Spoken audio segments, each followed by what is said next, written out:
Hello, welcome, Cabbage here. In Fatal Frame, Maiden of the Black Water, we are about to go up Mount Hikami to chase after Fuyuhi, who is looking for her friend, Haruka. And then Yuri, the protagonist here, she has the ability to see the trace of people that have died. So I can hit that button at any time, and then there will be this kind of image walking away, and then that will show us the direction that we need to go. I've heard some people describe it as like making the game too easy, but very quickly in this first stage, there are lots of different ways that we can go through the forest. So it's actually kind of necessary to have it.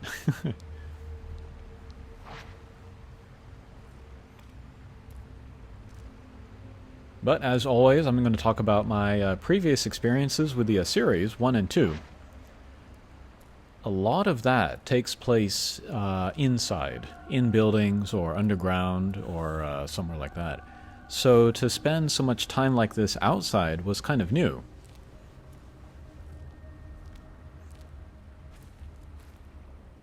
And like so much like detail and then like rendering of all of the other plants and stuff. Pretty impressive. 20 years ago or something would have been impossible to imagine.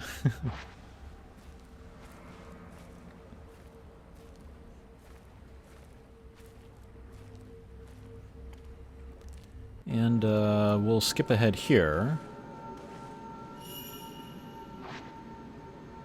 And water. That's another kind of running theme through this game. There's always been water in Fatal Frame games, but it's like one room or one area. Oh, and we found Kurosawa-san's camera. Very strange for her to be away from it.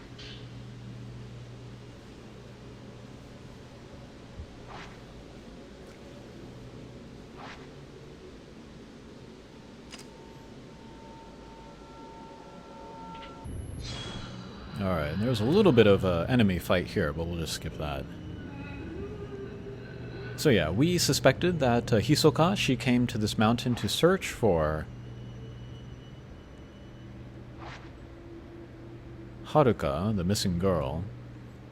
We found her camera, so that's proof that she is up here.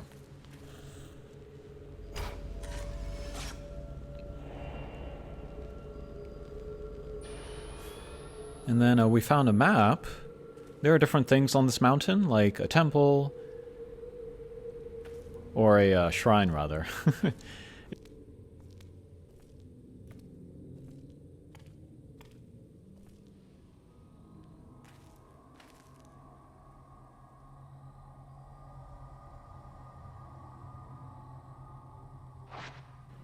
In the first video that I made of this series, I kept referring to it as a temple, but it's technically a shrine. Not a big deal, but... Okay, but here we have a bunch of dolls around this shrine. Creepy dolls are creepy.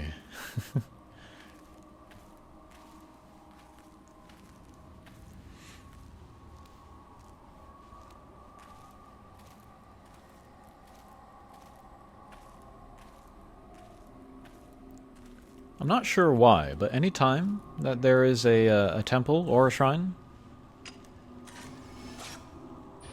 they will, it'll be surrounded by nature, or like they'll only build these things within nature, even if you're in the middle of a city.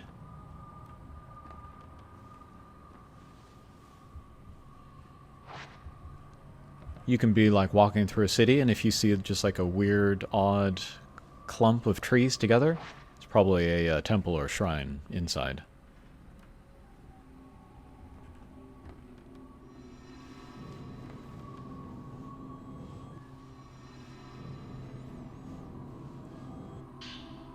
And sometimes we get visions, so we see a Fuyuhi at the door here.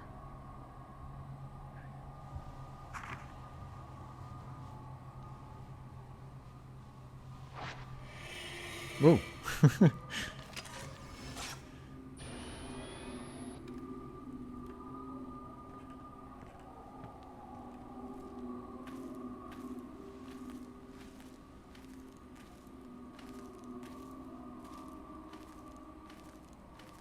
That kid there will be a future boss battle. I don't know if I'll show it or not.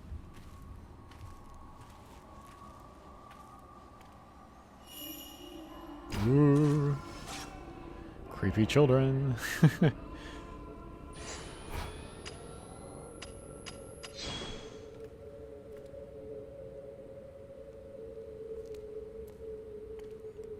Alright, and then here, the editing is a little bit jerky because I didn't know to start recording until a little bit too late. But after you take down a ghost, it'll be like kind of writhing, you know? If you tap on it, then you get a special cutscene, which I've never seen before. So here it is, and this is like old like VHS tape filter, which is super awesome.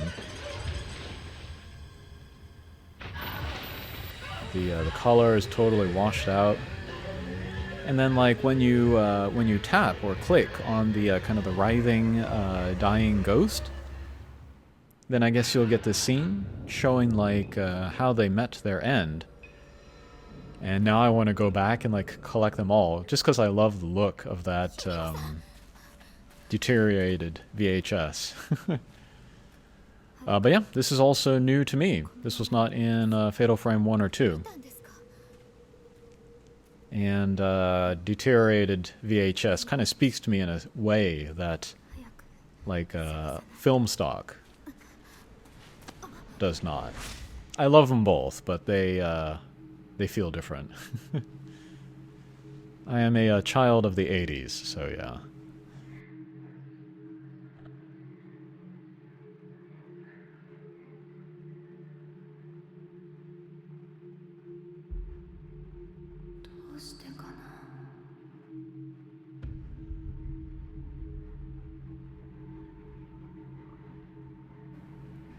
Alright, so that was a suicide pact. But these two, Haruka and then Fuyuhi, they survived. But to talk real quick about suicide in Japan, I feel like it has kind of a veneer of romance about it that you don't really see in maybe, at least in America, but maybe in Western countries as well.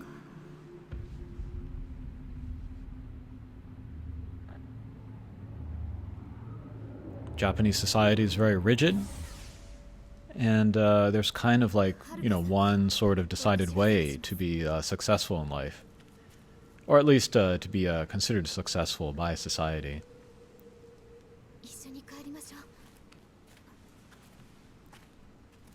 And like school, you know, is very regimented as well. You have to do well on the tests, or else you can't go to the good schools, and if you don't go to the good schools, you can't get a good job. And of course, not everybody learns the same way. Not everybody is good at testing. Oh, that's a weird clip on that arm there.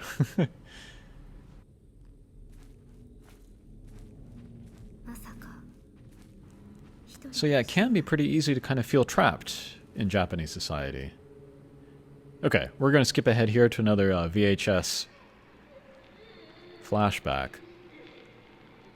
But they got the effect so right. This is pretty amazing.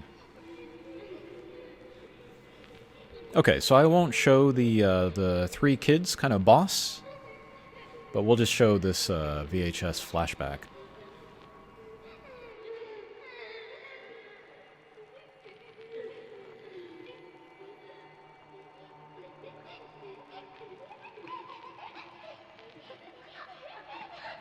I don't know, but somehow, like, it being VHS, it's somehow, like, easier to imagine that you are there. Because you can have, like, you know, a handheld, quote-unquote handheld VHS recorder camera and, like, be there.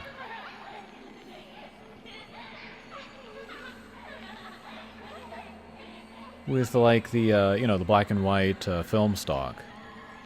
Feels like there's a little bit more distance between the viewer and then the what's happening.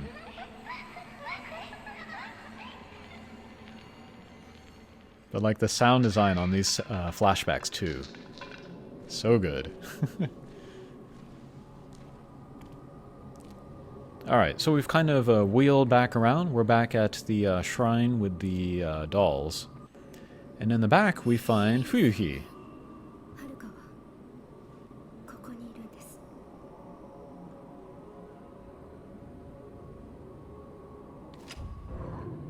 Oh, there's a ghost.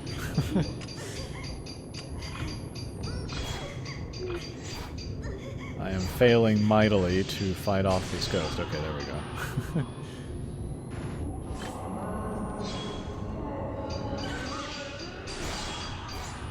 Okay, and then after this, we'll try to lead Fuyuhi off the mountain. Try to save her, basically. Okay, that'll do it for this video. Thanks for watching, and we'll see you again. Take care.